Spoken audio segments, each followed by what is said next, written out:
नमस्कार दर्शक बंधु विजिट क्लब ओडियार अगणित दर्शक मानू केन्दुझर जिलार महापर्व रज पर्व उपलक्षे समस्त दर्शक को मोर रजर अनेक अनेक शुभेच्छा। यही रज पर्व ठारू कोटी ओडिया चलापथरे पुष्पवृष्टि हो एवं तांको भविष्यत जीवन उज्जवलमय हो से मु जगन्नाथ पाखरे प्रार्थना करुछि। दर्शक बंधु यही विजिट क्लब ओडियार यही विशेष अध्याय रे चलतु आपण मैंने देखिए आम मैंने समस्त उपभोग करवा ए वर्ष रज केमिति कटिला।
ना टाई टाई खरा पड़ुछि ना आकाशरू झर झर होई वर्षा देउछि। टाण खरारे देह उदा होउनि कि वर्षा भिजारे मध्य देह सरबर होउनि। खूब सुंदर मनोरम परिवेशटी प्रकृति राणी नहीं आछंती आउ एही पवित्र रज पर्व को स्वागत जणिया पई प्रकृति राणीर विराट बड़ अवदान रही जहा फल सुंदर परिवेश शांत वातावरण मध्यरे आज रज पर्वर माहौल देखा देइछि केन्दुझर जिले में। दर्शक बंधु सुंदर पागटी सुंदर परिवेश खरार प्रभाव विशेष नथिले मध्य सूर्यदेवकर आविर्भाव हो रही आउ वर्षा राणीर भी आविर्भाव रही मध्य एही रज पर्व प्रत्येक गाँ मुंडे प्रत्येक गाँर गाँ मुंडे दोली झुलु थाए आउ सही दोली को खेलियापाई गाँ झील मैंने सजबाज हो दोली पाखक चली जाती आउ आसर जमी थाए दोली खेल सहित दोली गीतर। दर्शक बंधु आपण मैंने उपभोग करें जे ए रजर माहौल को आउ ए रजर पसरा को केमती झील बोहू मैंने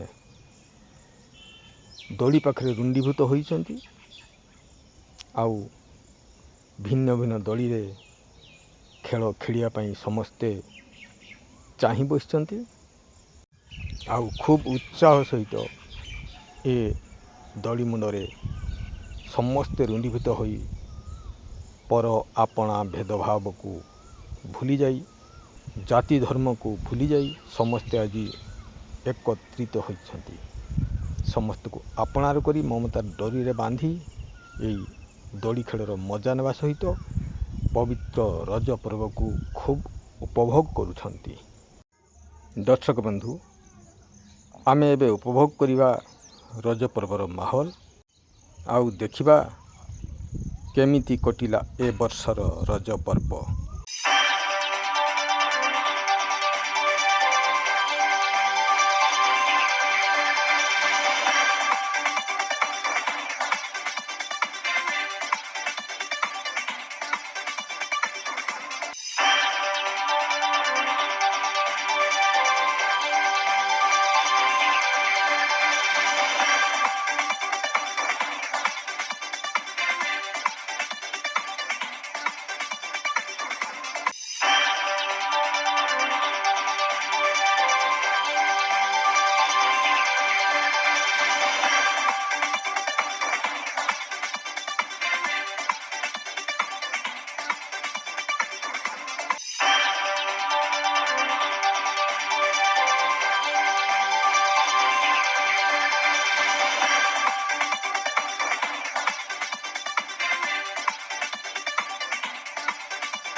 ଦର୍ଶକ ବନ୍ଧୁ, ଆପଣମାନେ ଦେଖିପାରୁଥିବେ ଏ ହେଉଛି ରଜ ମହୋତ୍ସବର ଏହି ଉତ୍ସବ। ଏହି ଉତ୍ସବରେ କେମିତି ନୃତ୍ୟ ଶିଳ୍ପୀମାନେ ନୃତ୍ୟ ଗୀତର ଆସର ଜମାଇ ଦର୍ଶକମାନଙ୍କୁ ମନମୁଗ୍ଧ କରୁଛନ୍ତି। ଏହି ପବିତ୍ର ମହୋତ୍ସବ ରଜ ଉତ୍ସବର ପବିତ୍ର ମହୋତ୍ସବକୁ ଉପଭୋଗ କରିବା ପାଇଁ ଦର୍ଶକମାନେ ରୁଣ୍ଡୀଭୂତ ହେଉଥିବା ବେଳେ ନୃତ୍ୟ ଶିଳ୍ପୀମାନେ ବି ଖୁବ୍ ଆକର୍ଷଣ ଭାବରେ ନୃତ୍ୟ କଳା ପ୍ରଦର୍ଶନ କରୁଛନ୍ତି। ଦର୍ଶକ ବନ୍ଧୁ, ଆପଣମାନେ ଦେଖିପାରୁଥିବେ କେମିତି ଜନସମୁଦ୍ରର ପରିବେଶ। ଏହି ରଜ ମହୋତ୍ସବରେ କୁନି କୁନି ପିଲାମାନଙ୍କର ନୃତ୍ୟ ଆଉ ତାଙ୍କର ଅଭିନୟକୁ ଦେଖିବା ପାଇଁ କେମିତି ଜନସମାଗମର ପରିବେଶ ଦେଖାଦେଇଛି। ବିଶେଷ କରି ଛୋଟ ପିଲାମାନେ କେମିତି ସେଇ କୁନି ଭଉଣୀମାନଙ୍କ ନୃତ୍ୟକୁ ଦେଖି କେମିତି ଆନନ୍ଦ ମନରେ ଏକଲୟରେ ଚାହିଁ ରହିଛନ୍ତି ସେହି ନୃତ୍ୟ କଳାକୁ। ଆଉ ସେହି ନୃତ୍ୟ କଳାର ପ୍ରତିଯୋଗୀମାନଙ୍କୁ ଉତ୍ସାହିତ କରିବା ପାଇଁ ଆଉ ପୁରସ୍କୃତ କରିବା ପାଇଁ କେମିତି ପୁରସ୍କାର ସଜାଇ ରଖାଯାଇଛି। ଆଉ ସ୍ୱତନ୍ତ୍ର ଭାବରେ ଏଠାରେ ଗୋଟିଏ ଏକ ସଭା କାର୍ଯ୍ୟର ମଧ୍ୟ ଆୟୋଜନ କରାଯାଇଛି। ଏହି ସଭା କାର୍ଯ୍ୟ ମାଧ୍ୟମରେ ଯେଉଁ ପ୍ରତିଯୋଗୀମାନେ ଭାଗ ନେଇଥିଲେ ସେମାନଙ୍କୁ ସମର୍ଦ୍ଧିତ କରାଯିବ।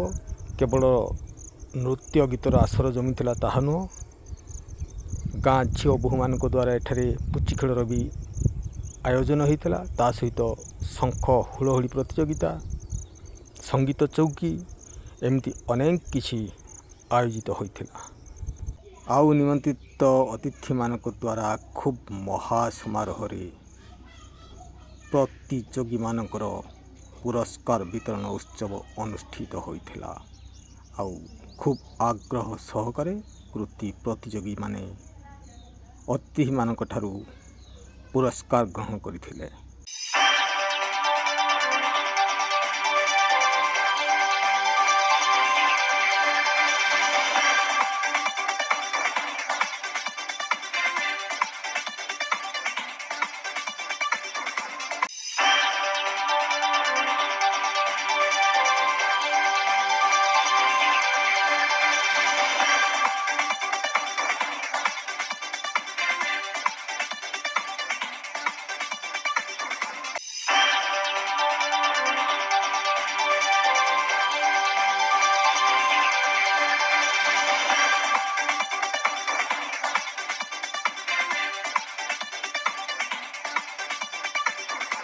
ଦର୍ଶକ ବନ୍ଧୁ, ଏହି ପୁରସ୍କାର ବିତରଣର ଏହି ମହା ଉତ୍ସବକୁ ଖୁବ୍ ଆଗ୍ରହ ସହକାରେ ଝିଅ ବୋହୂମାନେ ଉପଭୋଗ କରୁଥିଲେ।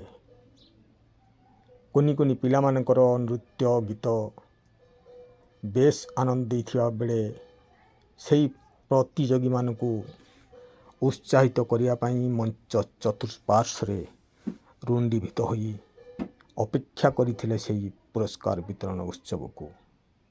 ଆଉ ସେହି ପୁରସ୍କାର ବିତରଣ ଉତ୍ସବରେ ଖୁବ୍ ଉତ୍ସାହ ଦେଖାଯାଇଥିଲା ରୁଣ୍ଡୀଭୂତ ହୋଇଥିବା ପ୍ରତ୍ୟେକ ରଜପ୍ରେମୀମାନଙ୍କର। ଖୁବ୍ ଆଗ୍ରହ ସହକାରେ ଏହି ପୁରସ୍କାର ବିତରଣକୁ ସ୍ୱାଗତ ଜଣାଇଥିଲେ ପ୍ରତ୍ୟେକ ଝିଅ ବୋହୂମାନେ। ଆପଣମାନେ ଦେଖିପାରୁଥିବେ କେମିତି ଅପଲକ ନୟନରେ ଚାହିଁ ରହିଛନ୍ତି ସେହି ପୁରସ୍କାର ବିତରଣ ଉତ୍ସବକୁ। ଆଉ ଖୁବ୍ ଆଗ୍ରହ ସହକାରେ ସେହି ନୃତ୍ୟ ଶିଳ୍ପୀମାନଙ୍କୁ ସ୍ୱାଗତ କରିବା ଓ ଉତ୍ସାହିତ କରିବା ପାଇଁ କେମିତି ଚାହିଁ ରହିଛନ୍ତି। ଗୋଟିଏ ପରେ ଗୋଟିଏ ପୁରସ୍କାର ବିତରଣ କରାଯିବା ଭିତରେ ସମସ୍ତେ ଆଉ ସମସ୍ତଙ୍କ ମନରେ ଆଗ୍ରହ ପ୍ରକାଶ ପାଇଥାଏ। ଆଉ ସେହି ଆଗ୍ରହ ମଧ୍ୟରେ ଏହି ରଜ ମହୋତ୍ସବ ସମସ୍ତଙ୍କ ମନରେ ଭରିଯାଇଛି ଏକ ଅପୂରଣୀୟ ଆନନ୍ଦ। ଆପଣମାନେ ଦେଖିପାରୁଥିବେ କେମିତି ସେଇ ଗାଁ ମୁଣ୍ଡ ଆମତୋଟାରେ କେମିତି ଗହଳ ଚହଳ ଲାଗିଛି ମା ଭଉଣୀମାନଙ୍କର, ଯେଉଁମାନଙ୍କର ବୟସ ଅପରାହ୍ନରେ ପହଞ୍ଚି ଯାଇଥିଲେ ମଧ୍ୟ କେମିତି ସେଇ ଦୋଳି ପଡ଼ିଆରେ ଆଗ୍ରହ ସହକାରେ ରୁଣ୍ଡୀଭୂତ ହୋଇଛନ୍ତି। ଦେଖନ୍ତୁ ଦର୍ଶକ ବନ୍ଧୁ, କେମିତି ଏ ମନୋରମ ଦୃଶ୍ୟ କେମିତି ଦେଖାଯାଉଛି ଏ ପରିବେଶ। ଛୋଟ ଛୋଟ କୁନି ପିଲାମାନେ କେମିତି ଦୋଳି ଖେଳିବାରେ ମଜା ନେଉଛନ୍ତି ଆପଣମାନେ ଟିକେ ନଜର ପକାନ୍ତୁ ତ। ଏହି ଗାଁମୁଡ଼ ଆମ୍ବ ତୋଟାର ଏହି ଦୋଳି ପଡ଼ିଆକୁ ଭିନ୍ନ ଭିନ୍ନ ଦୋଳି କେମିତି ଝୁଲୁଛି ଆଉ ଛୋଟ ପିଲାମାନେ କେମିତି ଆଗ୍ରହ ସହକାରେ ଏ ଦୋଳି ଖେଳରେ ମଜା ନେଉଛନ୍ତି। ଏ ହେଉଛି ଏ ବର୍ଷର ରଜର ପବିତ୍ର ଉତ୍ସବ, ରଜ ମହୋତ୍ସବ। ଖୁବ୍ ଆଗ୍ରହ ସହକାରେ କେମିତି ଛୋଟ ପିଲାମାନେ ଦୋଳି ଖେଳିବାର ମଜା ନେଉଛନ୍ତି ଆପଣମାନେ ଏ ଦୃଶ୍ୟ ଖୁବ୍ ସୁନ୍ଦର ଭାବରେ ଦେଖିପାରୁଛନ୍ତି। ଦେଖନ୍ତୁ କି ସୁନ୍ଦର, ଏଇ ହେଉଛି ଚକ୍ରି ଦୋଳି।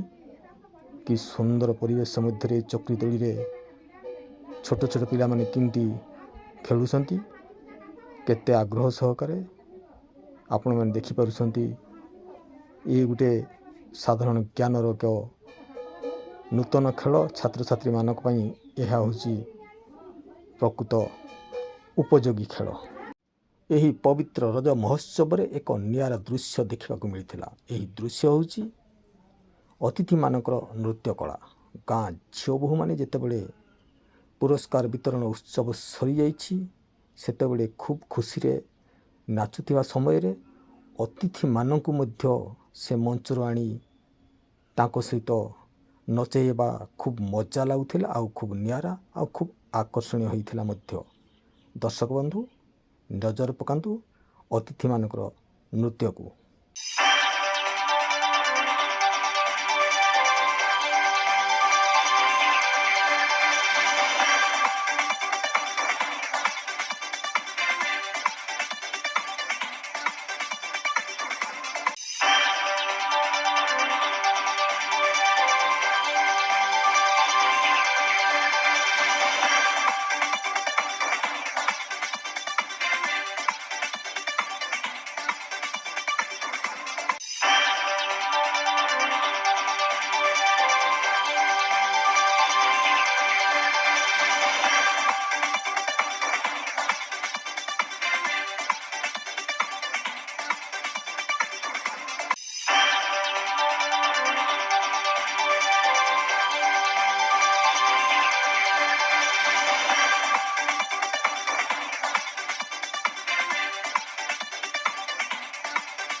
ଦର୍ଶକ ବନ୍ଧୁ ଦେଖିଲେ ତ ଏ ବର୍ଷ ରଜ ପର୍ବ କେମିତି କଟିଲା। ତାହେଲେ ଦର୍ଶକ ବନ୍ଧୁ ଭିଜିଟ୍ କ୍ଲବ୍ ଓଡ଼ିଆର କ୍ୟାମେରାକୁ ବର୍ତ୍ତମାନ ପାଇଁ ଏଇଠି ରଖୁଛୁ। ପୁଣି ଦେଖା ହେବ ଆଗାମୀ ଅଧ୍ୟାୟରେ। ରହୁଛି, ନମସ୍କାର।